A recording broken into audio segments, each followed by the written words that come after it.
Good evening and welcome to News Channel 8. I'm Jerome Aegean, and here's some of the top stories we have for you tonight. Another murder on St. Croix, and he was only 16 years old.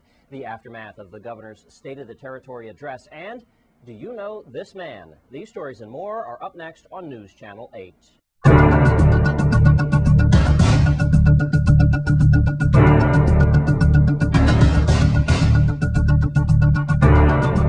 In our top story tonight, a teenage body was found in Frederiksted late yesterday afternoon. 16-year-old Jamal Richardson sadly becomes our 7th homicide of the year. News Channel 8's Wes Small files this exclusive report. And we do want to warn you about the graphic details of this story.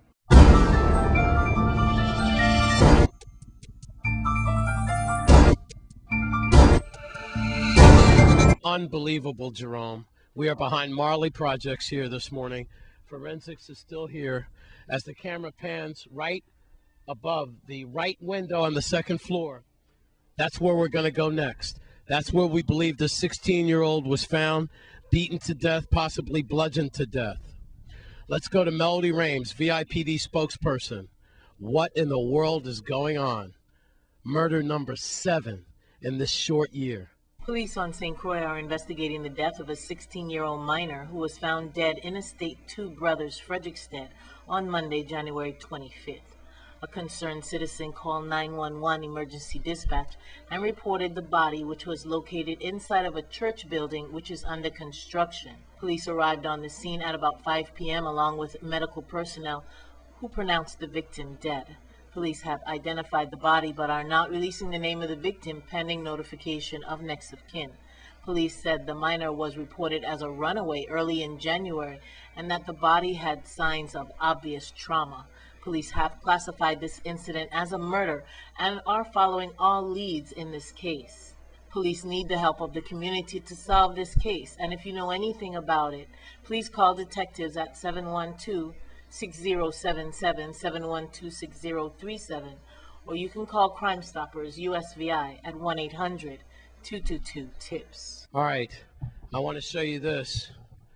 Over here, I don't know what was going on around here, but I do know that there were several pigeons found in this upstairs here. We are upstairs, and I don't know why these pigeons were dead, what that means, but we do know this.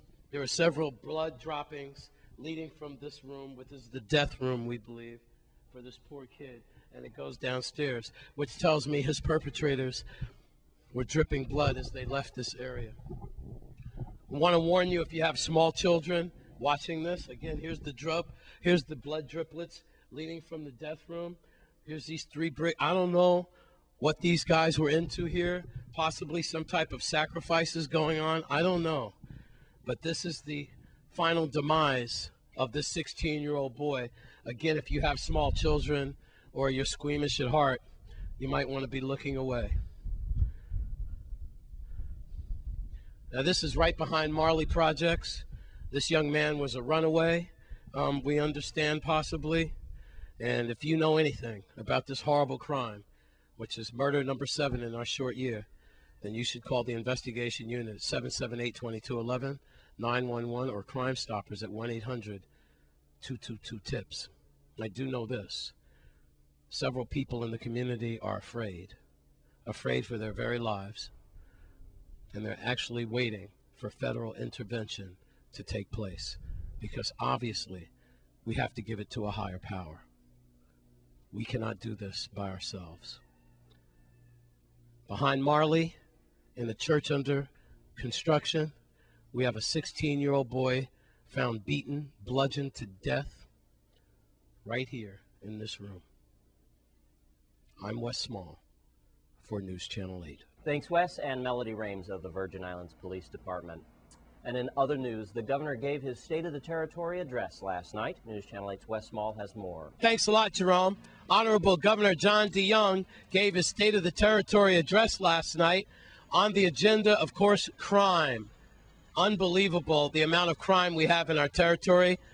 He was talking about police issues, putting the task to you parents and the teachers out there as well. As we press ahead in our efforts to address family violence and domestic abuse, from which much of the violence that we see in the streets is born. This we are doing by having developed and implementing a new collaborative agenda and protocols for use by our officers, our prosecutors, and our social workers. But let me be clear. I know, and you know, that the best antidote to crime is families. Parents and caregivers raising their children with the values that we cherish, fulfilling their basic obligations, knowing where their children are, knowing who their children are hanging out with, teaching their children to take responsibility for themselves and to respect others, showing them the path and keeping them on the path.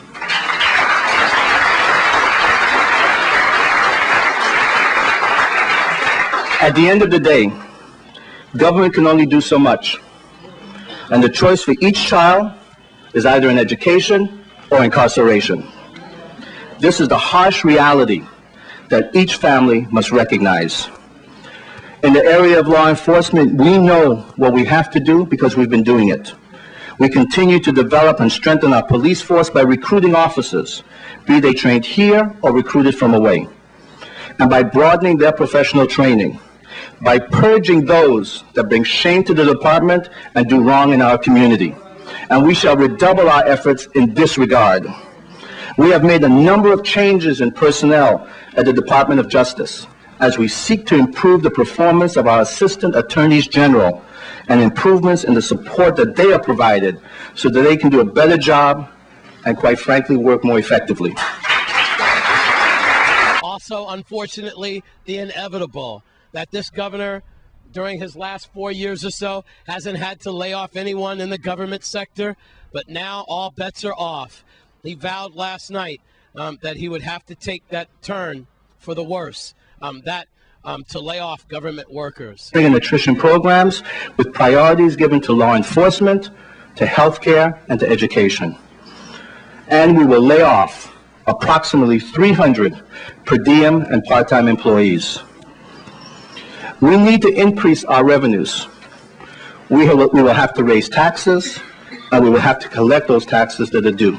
And there's the brighter side of it all, as he talked about capital improvement projects.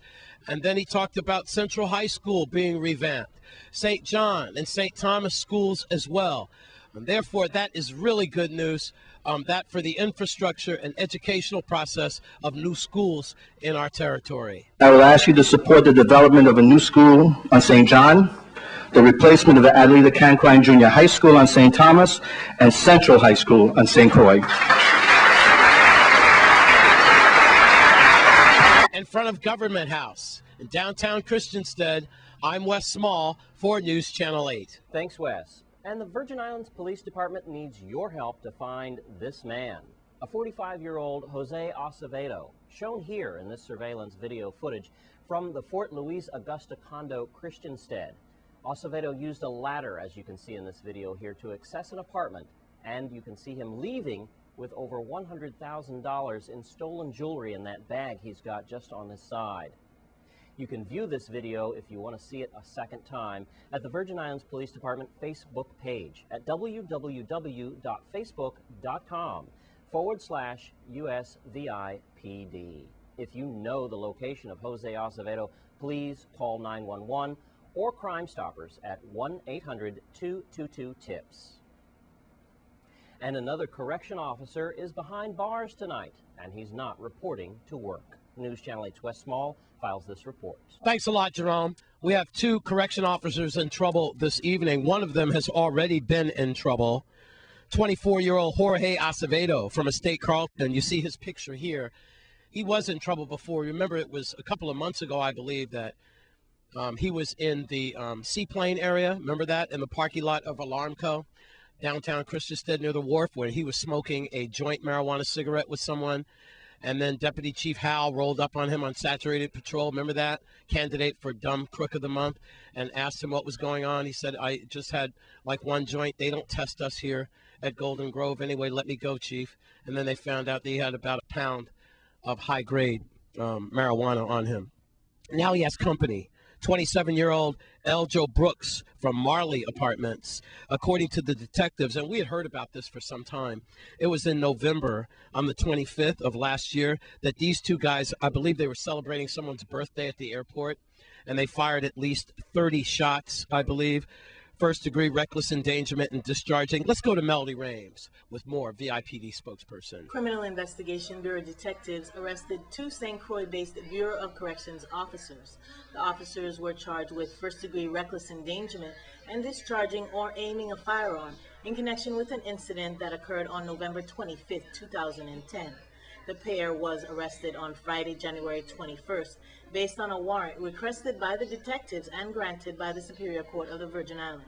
Arrested were 24-year-old Jorge Acevedo of Estate Carlton and 27-year-old Eljo Brooks of Marley Apartments. According to detectives, Acevedo and Brooks discharged at least 30 shots on the public road near the Henry E. Rolson Airport. No one was injured by the discharging of shots. Police interviewed witnesses and forensic technicians collected spent shell casings from the area. An examination of the shell casings by the VIPD tool-mark examiner determined that the shots were fired from the service revolvers belonging to Acevedo and Brooks. Both suspects were held on $30,000 bail each and remanded to the Golden Grove Adult Correctional Facility. Thank you, Melody Rames. It's just not the correction officers that are under the light of the AG's office and top police officials. Just last week at a Crime Stoppers press conference, it was Thomas Hanna, one of the coordinators of that Crime Stoppers situation, and he said his eyes were on bad cops. To all law enforcement personnel in this territory, you are being watched daily. You are being heard and you're being talked about daily. Tipsters are looking at you and they're referring information through Crime Stoppers. If it involves VIPD personnel, we use it. If it involves DPNR or other law enforcement agencies, it goes to the respective agency to be investigated. Thank you for that Crime Stoppers report and Thomas Hanna. So there you have it, keeping you up to date. In trouble again is 24-year-old Jorge Acevedo from Estate Carlton. Remember, he had gotten wrapped up a couple of months ago by the seaplane and that. And then we have 27-year-old Eljo Brooks from Marley. Both of them firing 30 shots, allegedly celebrating some type of function back in November. Now, both finally arrested, and I guess their jobs as CO officers could be finished. At Golden Grove, I'm Wes Small, yes, fighting the flu, for News Channel 8. Thanks, Wes. And a Virginia man is behind bars for swindling several St. Croix businesses. Let's go to Melody Rames with more. Insular Investigation Bureau detectives on St. Croix arrested Justin Lickout, age 35, around 1:15 p.m. on Friday, January 21st, and charged him with obtaining money by false pretense, grand larceny, and drawing and delivering worthless checks. The arrest was based on a warrant signed in January by VI Superior Court Magistrate Miguel Camacho. Police said Lickout wrote bad checks totaling at least $11,280 to several St. Croix businesses between June and July 2009. Lickout is a native of Virginia who resides in Estate Catherine's Hope. Bail for Lickout was set at $75,000, and he was remanded to the Golden Grove Adult Correctional Facility pending further court action. Thanks, Melody Rames of the Virgin Islands Police Department. When we come back from this break, your Caribbean report as well as your lottery numbers. Stay with us.